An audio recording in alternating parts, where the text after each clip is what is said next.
Golf Central. Brought to you by Titleist. We are halfway home at the Deutsche Bank Championship. Yes, here on a Sunday with a Monday finish. Welcome to Golf Central. Ryan Burr with Brandel Chambly and David Duvall. Let's get right to the action, as there was plenty of it. Birdies galore at TPC Boston, including Dustin Johnson, your U.S. Open champ, who went on a rampage. A long par 3 here, front right hole location, and the thing to notice throughout these highlights with Dustin Johnson is it doesn't matter whether the pin's front right, back left, over on the right or on the left. He was in complete control today. Gorgeous shot right there at the 8th, and he was able to convert it. To the 10th now. Facing this little slight right to left down the hill. Dustin Johnson buries it. Starting to look a lot like Oakmont with how he's walking around the golf course. 6 top 10s, 2 wins in his last 8 PGA Tour starts. When the hole location is way over on the right, ideally, you'd like to drive it down the left side, and that was certainly the idea of Dustin Johnson. Mission accomplished. And then a high fade to a right pin, and he converted once again. Here we see him on the 15th, 137 yards. Dustin Johnson, doesn't matter what angle he's coming in from. Up in the air, get it to stop, 5 feet, would make another birdie. DJ to 9 under. And this might be my favorite shot of the day. We know he can hit it 9 miles, but how about this? Just a sawed-off 9-iron to the front right hole location. He's looking up, he's looking down. When they're looking up and they're looking down, you know it's painting the flag stick. DJ to 10 under par, bogey free for 34 holes until 18 today, and then, well, disaster. Well, this is just golf right here.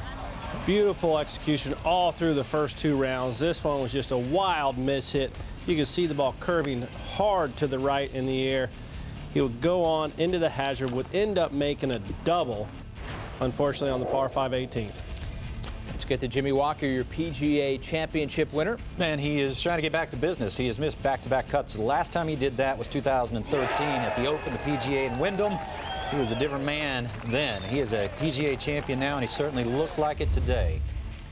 9th hole, this is Jimmy Walker, who missed consecutive cuts since his win at the PGA Championship, was 7 over his last 4 PGA Tour rounds. Well, sometimes it just takes a little while to catch your breath after winning a major. Well, you would know. I would know. I'll take your word for it. He's doing a good job over here in the Deutsche Bank Championship. Give him a 64, 10 under par. Now to Paul Casey. One of the hardest things to believe for me in golf is the fact that Paul Casey's played 193 events and he's only won once on the PGA Tour, because he is one talented player. Currently 30th in the world, but he's been inside the top 10 many times, many weeks. Beautiful shot there. And then there's Kevin Chappell. A long pitch across the bunker here on the 7th. Throw it up, get a check. Massey to the right and in the hole. A little Massey. Has never won on the PGA Tour, but he does have 6 top 10s this year. That's right. He's played 164 events on the PGA Tour, 5 second-place finishes, never a win, never a top 10 in the FedEx Cup, never. Best he's ever finished in the FedEx Cup for the entire year is 45th. Looking to change that this week, and he made some birdies on this day. He sure did. And here at the 16th, just like Dustin Johnson, he's looking up, looking down, and stuffs it just to the right of the hole.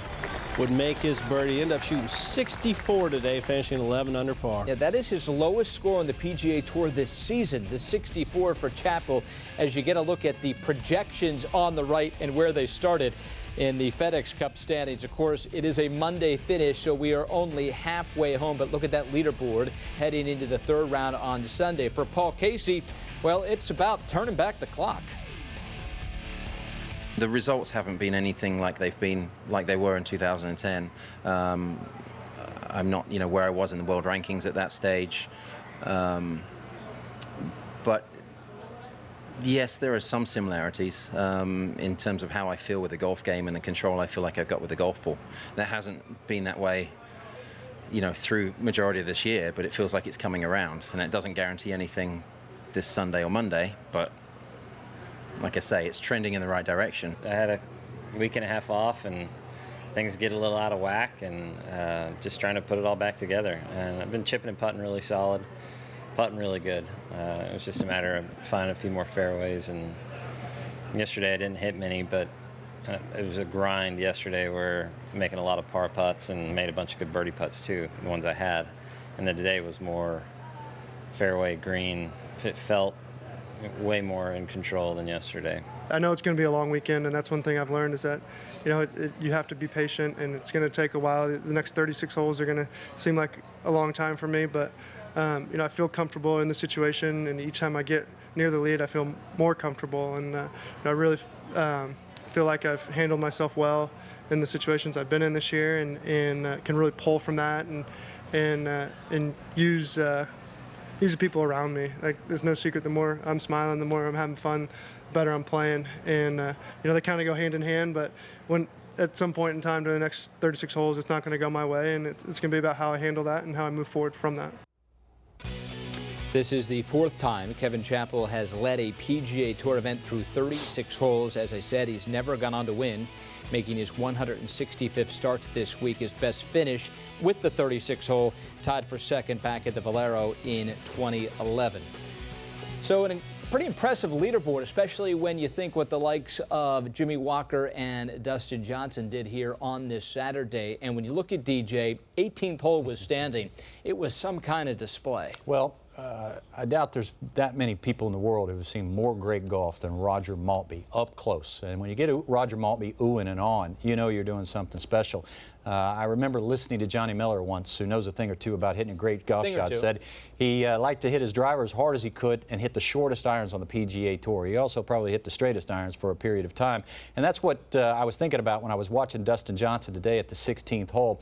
His playing companion had already hit a wedge into the 16th. This was just short of 150 yards. Dustin Johnson pulls out a 9-iron, and this is just a very soft arm, soft swing, controlled trajectory, controlled the spin, keeping it beneath the hole. There's not a whole lot of room to wiggle it in there beneath the hole in that water, but it was just as beautifully played as some of those monster drives that he hits.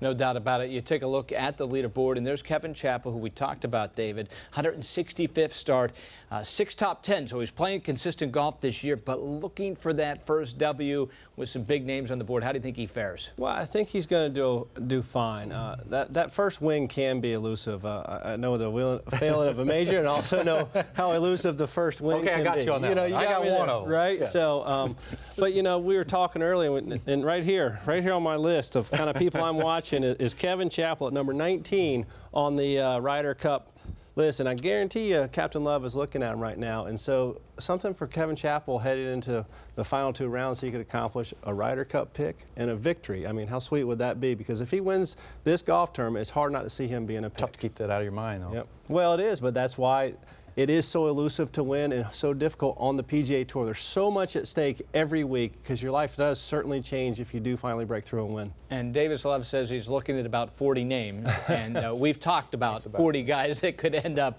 on this team. 2 guys we know will be in the Ryder Cup, Jordan Spieth and Rory McIlroy, both will be playing on Sunday. When we come back, we'll check in on Jordan's round as he creeps up the leaderboard. And what about Rory? Changing the putting grip again. What does that mean for McIlroy's success the rest of the way? Golf Central is brought to you by Titleist, the #1 ball at the Deutsche Bank Championship. Titleist, the #1 ball in golf. Avis, save up to 25% at avis.com/golf now.